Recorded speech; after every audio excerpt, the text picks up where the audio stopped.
The snake game in the Montessori environment is a material we use to do addition work. There are there are actually two materials: addition snake game and subtraction snake game. So here we've tried to replicate the addition snake game with cubes.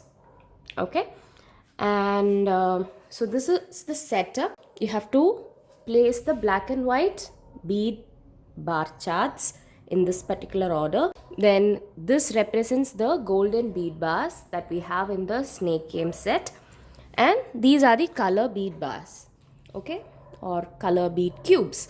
So we have made it in two sizes to help us do the activity in a more efficient way without the actual material. So what you have to do is you have to take a couple of these big cubes, shuffle them up and drop them. Whatever is on the face is going to be your addend. Okay? So now set the snake.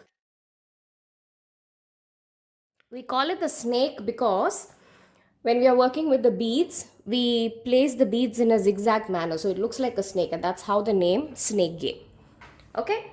Now, while adding, there are two ways of going about with it. For the younger children, what we recommend is to count till you reach 10 and change it with the 10 bead chits. Okay? So let's start. 1, 2, if you can't see, I'll just bring it up. 1, 2, 3, 4, 5, 6, 7, 8, 9, 10. So when you reach 10, hold it and take this and place it here. But you still have this cube in your hand, right? So let's just count what is left. So we have 1 here. This 1 you will take from the black and white bead charts. So now we've completed counting these two cubes, right? So we'll just keep this here. Make sure the face is not changed because we need to check if our answer is correct at the end of it all. So don't shuffle it at this stage. Make sure that the face is still visible. So for these two, we got this answer. Whenever you reach 10, you don't need to recount it. You can keep it aside. But if you have a black and white bead bar left, you have to count from that till you reach the next 10. So let's count 1, 2, 3, 4, 5, 6, 7, 8, 9, 10. We reached 10, right?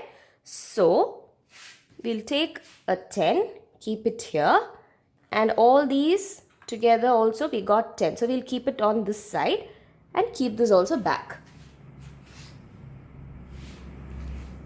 As I told you, every time you reach 10, you don't need to count that again.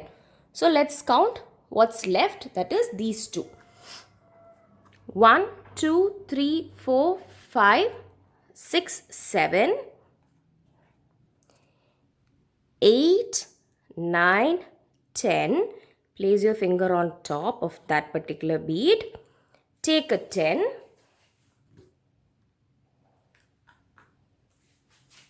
And what is left? 1, 2, 3, 4, 5. This 5 you have to take it from the black and white bead bar chit.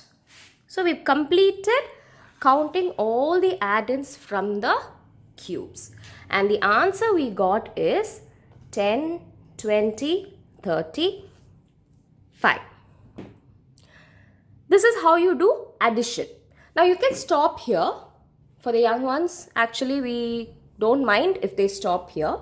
But if they have it in them, we can show them how to check their answer also, which we call as control of errors. And this they have to do it themselves without any adult or any external factor telling them whether what they have done is correct or wrong.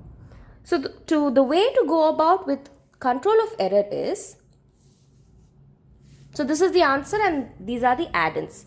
We need to cancel them. Okay. So let's see in how many ways we can form 10 first. So we have a 7 and we need a 3 to make a 10. Do I have a 3 here? Yeah, I have a 3 here. So 7 and 3 makes 10. This is cancelled. Now I have to make another 10. So I have a 6 and a 4. 6 and 4 makes another 10.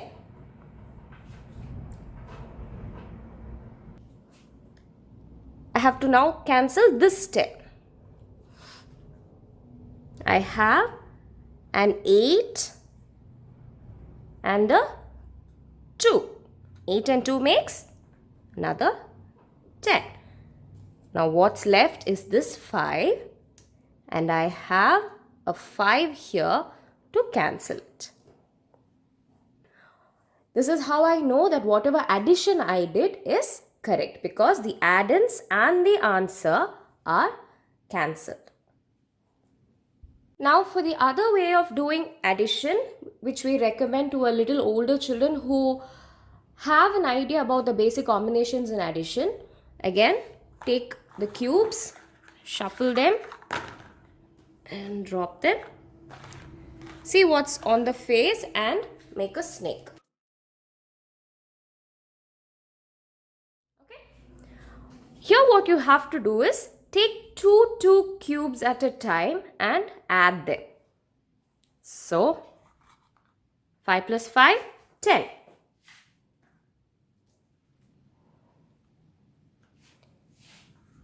3 plus 4, 7.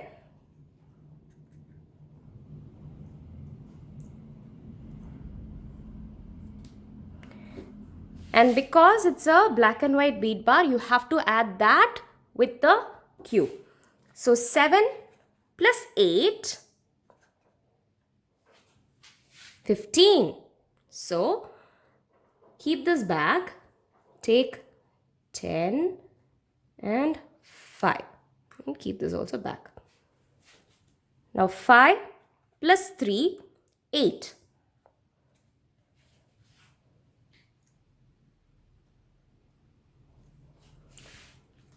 8 plus 1, 9.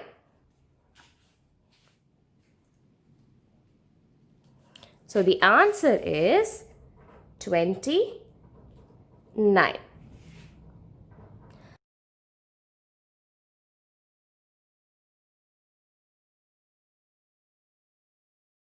Sometimes what happens is you will come across situations like this while control of error.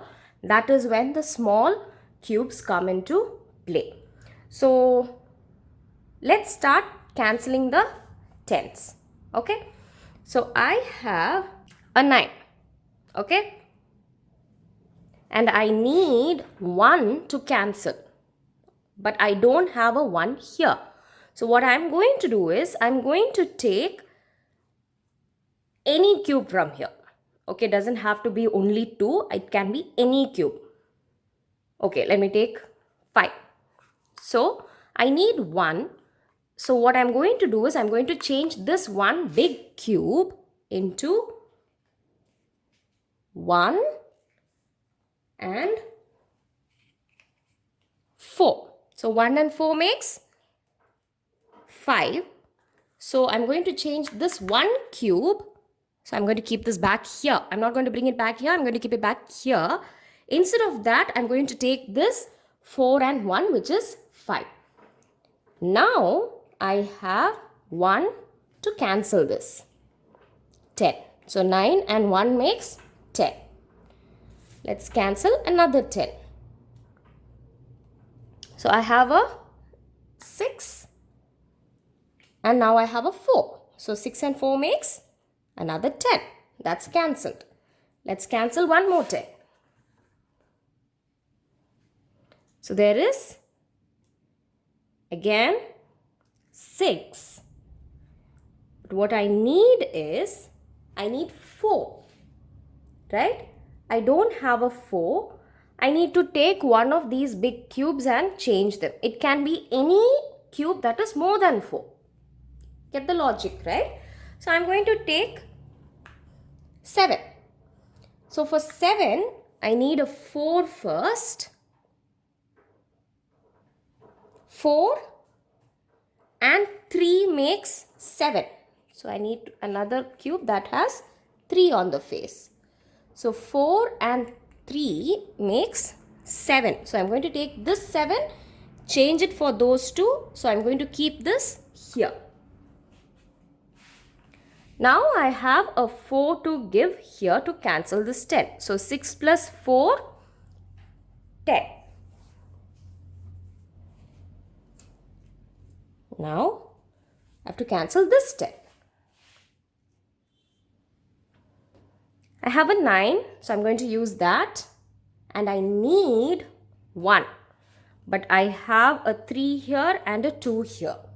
What I'm going to do is I'm going to take this and change.